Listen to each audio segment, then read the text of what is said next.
दिल्ली विधानसभा चुनाव, Gurjar vote bank की निर्णायक भूमिका। नमस्कार दोस्तों, स्वागत है आपके अपने विश्व प्रेम न्यूज चैनल में, जहां हम आपको देते हैं चुनावी विश्लेषण की खास जानकारी। आज हम बात करेंगे दिल्ली विधानसभा चुनाव में गुर्जर समुदाय के प्रभाव की। दिल्ली विधानसभा चुनावों में हर बार विभिन्न वोट बैंक की रणनीति अहम भूमिका निभाती है। इनमें से एक प्रमुख वोट बैंक है गुर्जर समुदाय, जो दिल्ली की मतदाताओं का लगभग 7% हिस्सा है। यह समुदाय विशेषकर बदरपुर, तुगलकाबाद, संगम विहार, गोंडा, गोकुलपुरी, ओखला और करावल नगर जैसी विधानसभा सीटों पर चुनावी परिणामों को प्रभावित करने की क्षमता रखता है। क्या आप जानते हैं कि दिल्ली का लगभग 7% वोट बैंक गुर्जर समुदाय से आता है, जो कई विधानसभा सीटों पर चुनावी नतीजों को तय कर सकता है। आइए जानते हैं कैसे।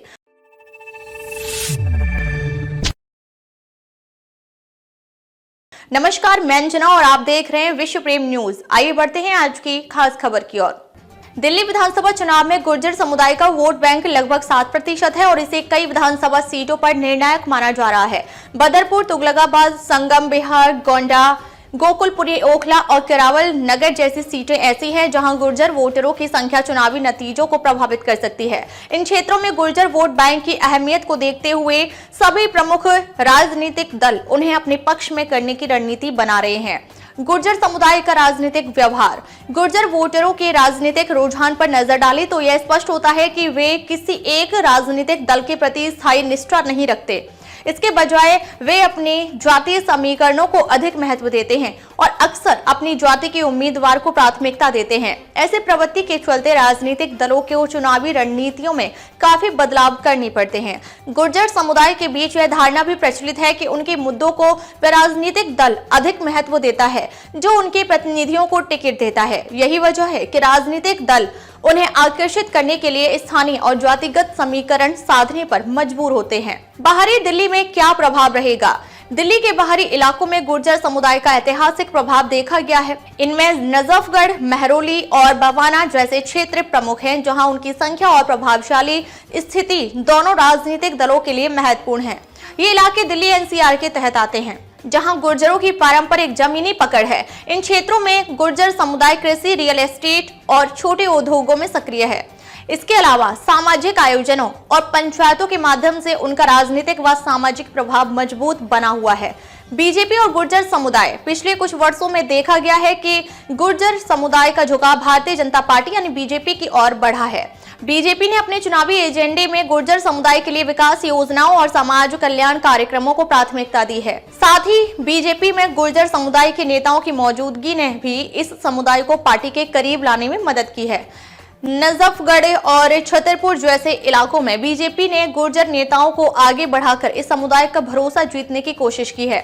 आम आदमी पार्टी यानी आपकी क्या रणनीति रहेगी? आम आदमी पार्टी ने गुर्जर समुदाय को लुभाने के लिए अपने विकास कार्यों का सहारा लिया है। पार्टी ने शिक्षा, स्वास्थ्य और बिजली पानी जैसे मुद्दों पर काम करके यह संदेश देने की कोशिश की है कि वह सभी वर्गों के लिए काम कर रही है। इसके अलावा मुख्यमंत्री अरविंद केजरीवाल ने गुर्जर बहुल क्षेत्रों में कई जनसभाएं की हैं और वहां की मांगों को अपने चुनावी एजेंडे में शामिल किया है। कांग्रेस की क्या स्थिति रहने वाली है? कांग्रेस पार्टी जो कभी दिल्ली में मजबूत पकड़ रखती थी, अब गुर्जर समुदाय तक पहुंचने की कोशिश कर रही है। पार्टी ने अपने परंपरागत जातिगत समीकरणों के सहारे इस समुदाय को अपनी ओर खींचने की रणनीति अपनाई है। हालांकि कांग्रेस को यह चुनौती भी झेलनी पड़ रही है कि उसके पुराने वोटर जो कभी उसके समर्थक थे, अब अन्य दलों की ओर रुख कर चुके हैं।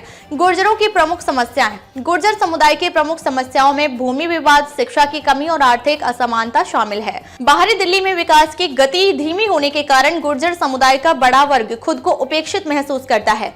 राजनीतिक दल इन मुद्दों को हल करने के वादे कर रहे हैं, लेकिन गुर्जर वोटर इन पर कितना भरोसा करेंगे, यह चुनाव के बाद ही स्पष्ट होगा।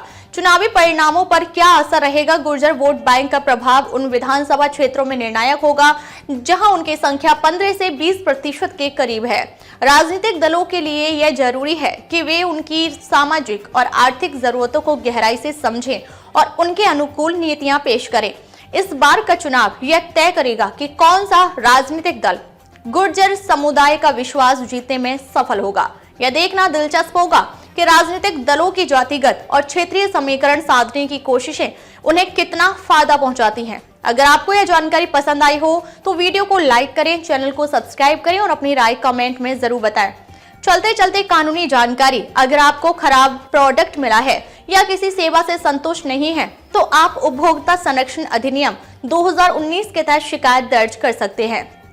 इसके लिए आप ऑनलाइन पोर्टल www.consumerhelpline.gov.in पर भी अपनी शिकायत दर्ज करा सकते हैं। शिकायत करने के लिए क्या जरूरी है? खराब प्रोडक्ट की रसीद, बिल, सेवा या प्रोडक्ट से जुड़ी पूरी जानकारी, समस्या को साबित करने वाली फोटो या वीडियो सबूत।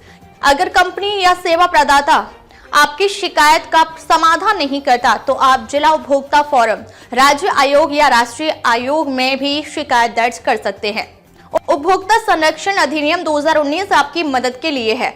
तुरंत www.consumerhelpline.gov.in पर शिकायत दर्ज करें और अपने अधिकारों का लाभ उठाएं। अब तक के लिए बस इतना ही, फिर मिलते हैं एक ऐसे ही बड़ी खबर के साथ। तब तक के लिए नमस्कार और देखते रहिए विश्व प्रेम न्यूज।